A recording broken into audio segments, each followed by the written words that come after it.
Welcome back. We're here with Jacob from Buck Bros. Jacob, how are you doing? Good. How are you, Easton? I'm doing great, man. Good. It's dope to be here, Yeah. with this setup. I Of love course. it, dude. Yeah.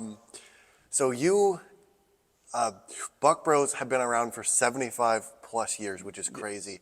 When did you decide to get involved with it? So we've always rode around with our dad and always had a little bit of an interest. Since I was 12 years old, we kind of were at it not full time, but you know what it's like, living it day in and day out with our dad, getting out there and getting our hands dirty, or either riding around and doing estimates with them, whatever it may be. But it was about freshman year that I started putting some time in, like some actual time that meant something and contributed with the business. So ever since then, I've been at it full time, me and my brother. That's awesome. That's crazy that you got involved at such a young age. That's insane. Yeah, I feel like it's a similar story for a lot of family business, people that have lived it before. It doesn't seem like work really. Really? It seems like, it's just the way you live. You see your family doing it, that's all they do, and you just kind of feel like you're a part of something. It doesn't feel like work. Yeah. I've worked other jobs than here where I know what work feels like working for somebody else. It's a totally different feeling when it's for yourself and for your own family. Yeah, and if you were gonna get your own driveway paved, would you do it in asphalt or concrete, and why? It depends. It's all about budget. Although we are kind of backing out of the residential space, we still will pave 50 driveways a year. Yeah. But when someone's making that decision, I always tell them, if you can spare the money and you want it to last longer and look better, concrete. But if you're on a budget, asphalt driveway will still last 20 years with proper maintenance, and you can reseal it every couple of years, make it look black again, and do that type of stuff. And it really all comes down to budget and how long you want it to last. Yeah. But if it's my personal driveway and there's no budget, I'm gonna do concrete all day long. Okay. Yeah. That's awesome. And with you being in the industry for so long, what is one thing that continuously surprises you? So the technology and the innovation is crazy on both sides, like the field and the office. It's grown so much just in the past 5 years. So even what we're sitting on right now, you wouldn't know it, but there's so much technology involved in this machine. There's an unbelievable amount of innovation in the construction space, and it's such a big industry. And it usually starts at the top on mainline highway paving, and it trickles down to guys like us that do parking lots. So.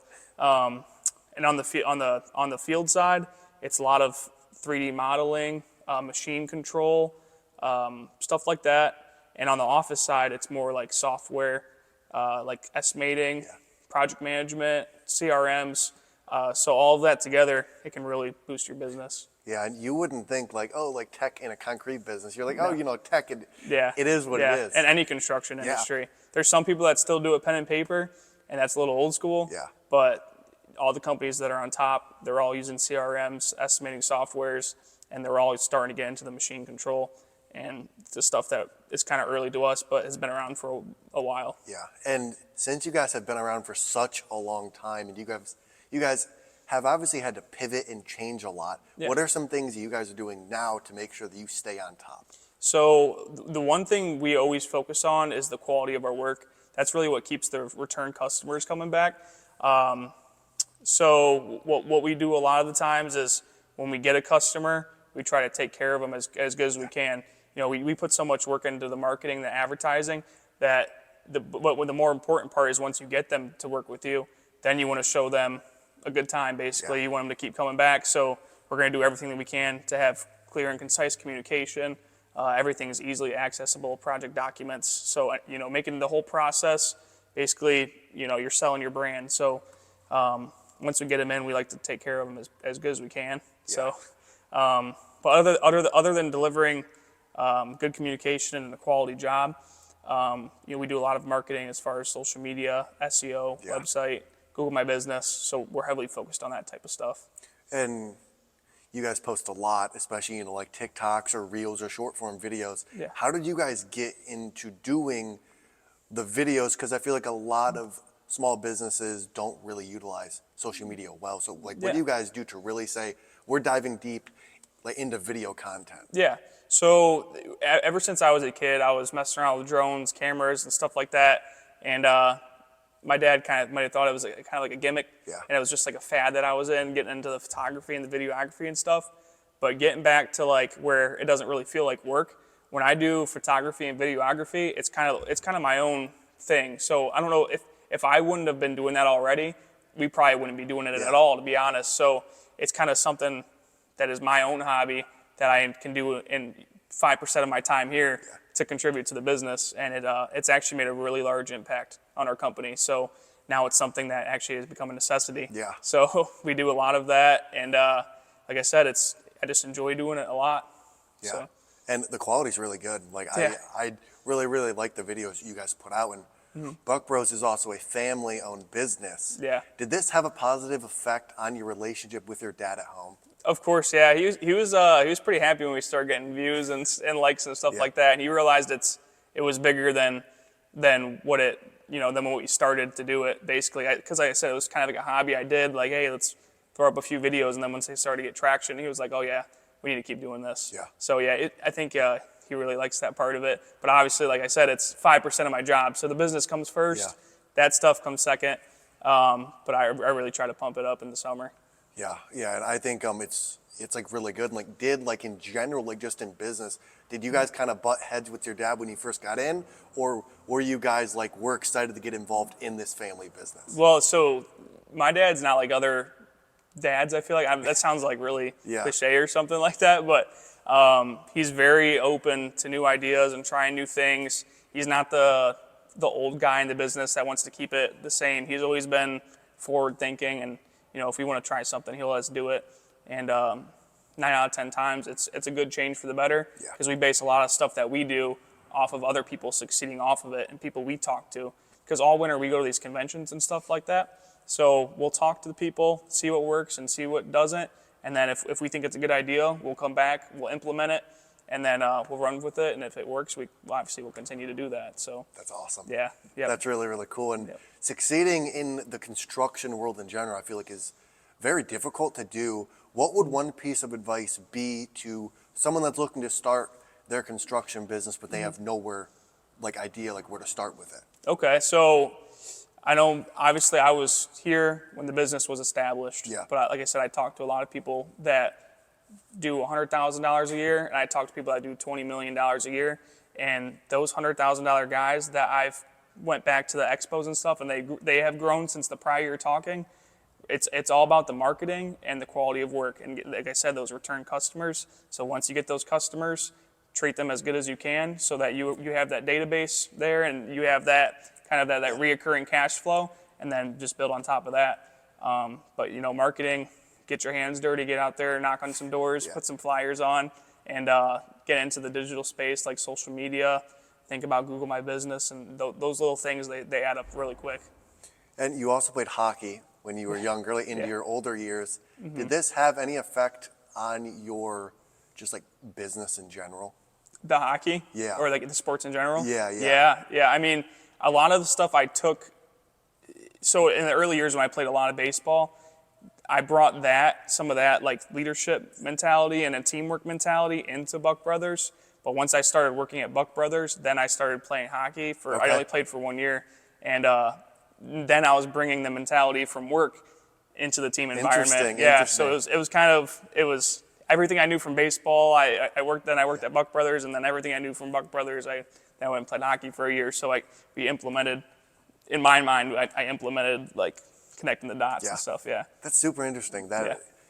You would never think hey, let me go learn at the sport, and then I'm gonna take my business skills, because it's usually the opposite. Oh, I was a sports athlete, and then you went into business. Yeah, and obviously it wasn't intentional. It was my junior year of high school. I graduated a year early because I started to work so much in high school. Yeah. I was in the back of my math class on QuickBooks, matching transactions and billing on people out from while they were working out in the field. So I had to get out of there quick. But junior year, I played hockey, and that was the year COVID hit too. So we only ended up playing 3/4 of the season. So everything, it was unintentional, but I had that mentality at hockey too. Yeah, and was there any, you mentioned you were doing a lot of stuff during school, was there a lot of friction between what you were learning in school versus what you were actually doing out in the field? Of course, yeah. So I walked through my high school and there's posters about going to college, and the teachers are pushing college on you, which that's great for a lot of people, but it's not great for others. So, I started to point that out to teachers, like, hey, like, there's nothing about entrepreneurship. There's nothing about going into a trade. You guys try to push college on everyone when you guys know that not everyone's for college. So there was friction there, obviously, and then the friction where I was working during class and stuff like that. Yeah. And some teachers didn't care. They're like, oh, he's doing something important, obviously. And then some were like, pay attention to your class. Yeah. So it was that was the biggest thing. And you mentioned that you went to a lot of events, especially during like the winter times on your off, and you spoke at some of these events recently. For, like those people that are terrified to get on the stage or terrified to even just speak in public in general. Yeah. What would like one advice be to them, to kind of calm their nerves or like make them more comfortable on stage? Yeah, for sure. Just remember you're there for a reason. That you were chosen and asked to speak there for a reason. You're up there because they know that you're going to provide value to the rest of the people that are there listening. So just do the same thing that you did when you weren't speaking. Just be yourself, share your knowledge, and if you're really nervous, I definitely just prepare some things to talk about. I find out a lot of times when I'm speaking, the crowd tends to lead the discussion. Yeah. So a lot of the people in the room, if one person asks that question, then the rest of them have a similar question. So once we get on that path of asking questions, we'll just kind of work off of that. So have some material prepped, have some pictures if you have a screen or something like that to kind of guide the conversation.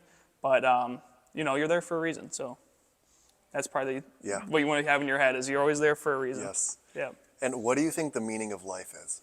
The meaning of life, I'm only 20, so I don't know if I have all of that figured out yet. I have a plan, but really, when I think of the meaning of life, I'm thinking, what's going to make me happy and other people around me happy. And honestly, I think it's just spending quality time with them.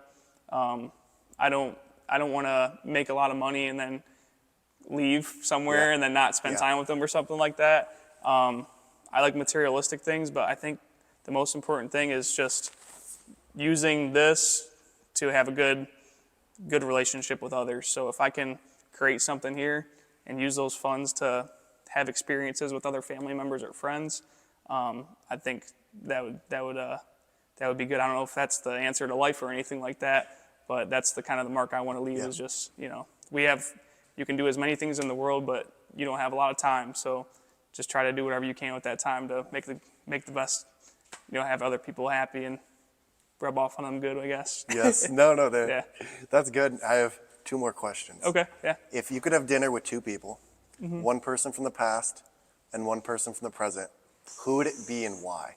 Who would it be? From the past? Shoot, it's a hard question. I should have asked you these before. I could have thought about it. Every guest is stumped by this. Yeah, this one's hard. Off the top of my head, in the past, it'd have to be some historic figure that would maybe like a president, and I'd go way back, to Abe Lincoln, if like something like that, just to talk with him about the future and what's going on now and what he would do, and certain issues, because basically back then they were obviously establishing a country, and their heads would probably blow off if we told them what's going on right now, but definitely a political, historic figure like that. And what about the present? The present, I really like Andy Frisella. Okay. So to have a conversation with him would probably pump me up. So, and I would never forget it. So Andy Frisella, I definitely would love to have a conversation with him. Yeah, he's a beast, especially with his invention of 75 hard. It's oh my gosh, that's nuts. I haven't got around to it yet, and I couldn't have a conversation with him tomorrow. I'd have to do 75 hard first. But yeah, definitely, I definitely want to talk to him. I like that. I have one more question. Yeah. Why did you decide to partner with us and offer the discounts? So we had a relationship before. Like we've had one meeting together. Yeah. And I could just tell you're a down to earth guy, and like I said before, if we can provide value to the people around us, without affecting, it's not going to affect us too much, and we can help another guy out. And I think more importantly is just the community that you're going to create is going to be more important than any discount somebody that is going to offer. So I think that's the biggest reason that we decided to partner with you guys. Thank you. I appreciate those kind words. Well, that's all the questions I have. Okay. How can people find you, and what is one thing you want to leave people with? So you can find us on social media. All of them are Buck Brothers LLC, and our website's buckbros.com. The one thing I want to leave people with is as far as like our business goes, is if you are going to get some sort of service done, I'm not asking you to choose us. I'm just asking you to do your research and make sure it's a company that has good reviews, that is involved in their community, and is going to do you a good service. So there's a lot of scummy people out there that aren't afraid to skim you. Yeah. So you can find a lot of good companies here in Northwest Ohio. Just do your research, and if you're going to spend that type of money, make sure it's well spent. Yes. Well, Jacob, thanks, man. I appreciate it. Yep. Thank you.